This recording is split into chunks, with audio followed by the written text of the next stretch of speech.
मित्रांनो, स्पर्धा परीक्षा मराठी चॅनलमध्ये आपले स्वागत आहे. नोव्हेंबर महिन्यामधल्या चालू घडामोडीचा हा आपला तिसरा व्हिडिओ आहे. यापूर्वीच्या सगळ्या व्हिडिओच्या लिंक खाली डिस्क्रिप्शन बॉक्समध्ये दिलेल्या आहेत. त्यावर क्लिक करून तुम्ही यापूर्वीचे सगळे व्हिडिओज पाहू शकता. व्हिडिओ आवडले तर व्हिडिओ लाईक करा. चॅनल आतापर्यंत सबस्क्राईब केला नसेल तर सबस्क्राईब करा. आता आपण व्हिडिओ सुरू करू. आजचा आपला पहिला प्रश्न आहे, आशियाई युवा खेळ 2025 या स्पर्धेचे आयोजन खालीलपैकी कोणत्या ठिकाणी करण्यात आले आहे? याचं बरोबर उत्तर आहे पर्याय क्रमांक 2 बहरीन.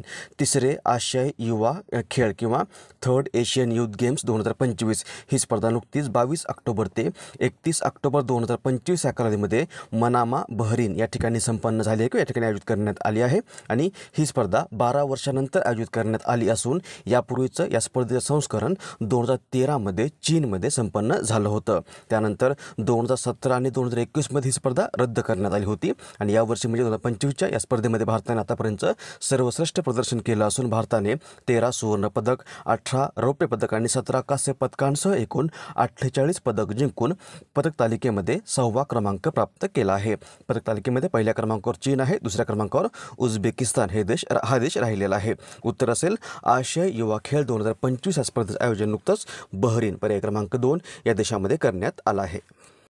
पुढचा प्रश्न, खालीलपैकी कोणता दिवस राष्ट्रीय किंवा भारतामध्ये राष्ट्रीय कर्करोग जागरूकता दिन म्हणून साजरा करण्यात येतो? याचं बरोबर उत्तर आहे पर्याय क्रमांक 3 7 नोव्हेंबर. भारतात दरवर्षी 7 नोव्हेंबर हा दिवस राष्ट्रीय कर्करोग जागरूकता दिन म्हणून साजरा केला जातो. हा दिवस कर्करोगाबद्दल जागरूकता निर्माण करणे आणि कर्करोगाचं प्रतिबंध, लवकर निदान आणि उपचारांना प्रोत्साहन देणं या उद्देशाने साजरा करण्यात येतो. सप्टेंबर 2014 मध्ये कर्करोगाच्या तीव्रतेबद्दल आणि उपचारांबद्दल जनजागृती करण्याच्या उद्देशाने त्याची स्थापना करण्याचा निर्णय घेण्यात आला होता.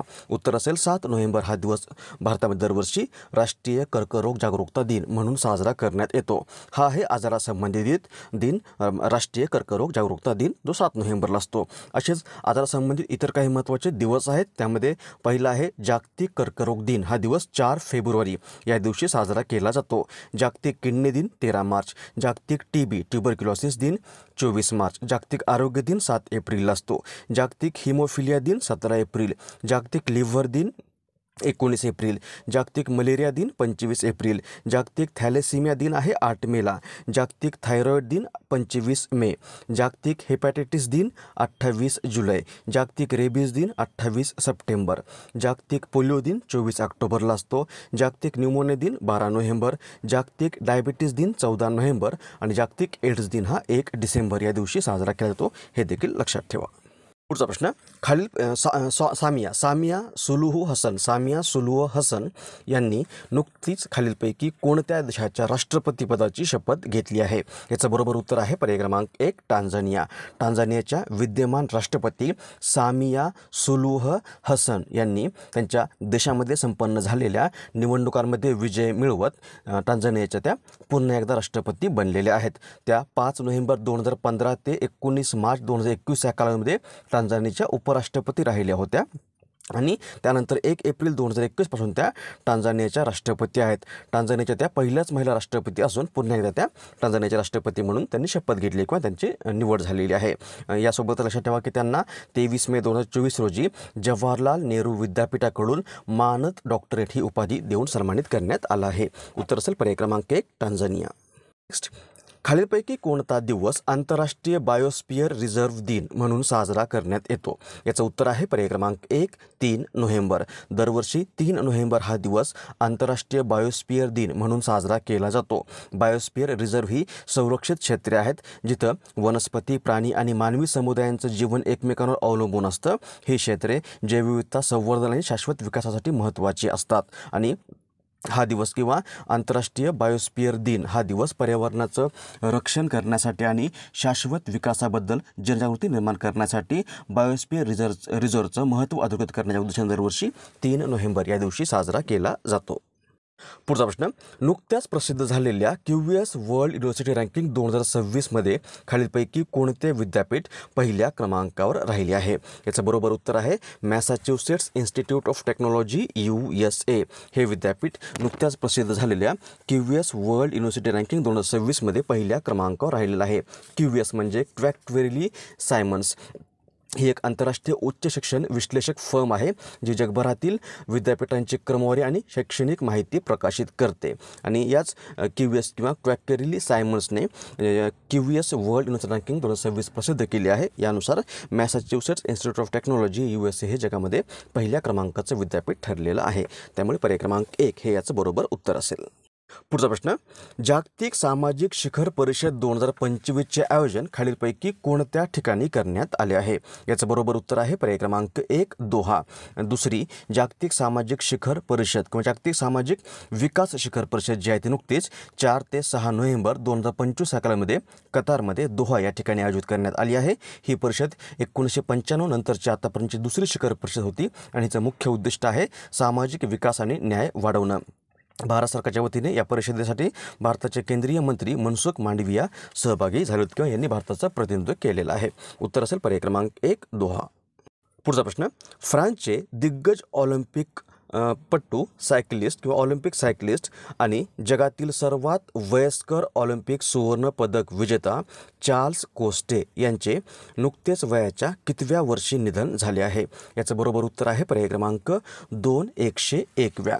फ्रान्सचे दिग्गज ऑलिम्पिक सायकलिस्ट आणि जगातील सर्वात वयस्कर ऑलिम्पिक सुवर्ण पदक विजेता चार्ल्स कोस्टे यांचं नुकतेच वयाच्या 101व्या वर्षी निधन झालेलं आहे.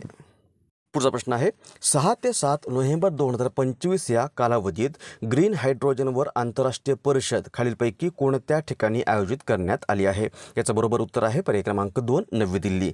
6 ते 7 नोव्हेंबर 2025 या कालावधीमध्ये ग्रीन हायड्रोजनवरील आंतरराष्ट्रीय परिषदेचं आयोजन नवी दिल्लीमध्ये भारत मंडपम या ठिकाणी करण्यात आलेलं आहे. ही परिषद भारत सरकारच्या नवीन आणि अक्षय ऊर्जा मंत्रालयाच्या वतीने आयोजित करण्यात येते आणि ही परिषद ग्रीन हायड्रोजनचं मूल्य किंवा ग्रीन हायड्रोजन मूल्य श्रृंखलेतील नवीनतम प्रगती आणि तंत्रज्ञान यावर चर्चा करणे आणि जागतिक वैज्ञानिक आणि औद्योगिक समुदायांना एकत्र आणणे या उद्देशाने आयोजित करण्यात येते. पर्याय क्रमांक 2 नवी दिल्ली हे याचं बरोबर उत्तर असेल. पुढचा प्रश्न, नुकतेच प्रकाशित झालेले friends India's closest strategic partners हे पुस्तक कोणी लिहिले आहे? याचं बरोबर उत्तर आहे पर्याय क्रमांक 1 प्रोफेसर श्रीराम चौलिया. प्रोफेसर श्रीराम चौलिया यांचं हे पुस्तक आहे. नाव आहे friends India's closest strategic partners आणि या पुस्तकाचं प्रकाशन नुकतंच नवी दिल्लीमध्ये भारताचे परराष्ट्र मंत्री डॉक्टर S जयशंकर यांच्या उपस्थितीमध्ये झालेलं आहे. या पुस्तकात प्रोफेसर चौलिया यांनी जगभरातील जवळच्या भागीदारांसोबत भारताचे धोरणात्मक संबंध यांचा आढावा घेतलेला आहे. पर्याय क्रमांक 1 प्रोफेसर श्रीराम चौलिया हे याचं बरोबर उत्तर असेल. नेक्स्ट, खालीलपैकी कोणता दिवस युद्ध आणि सशस्त्र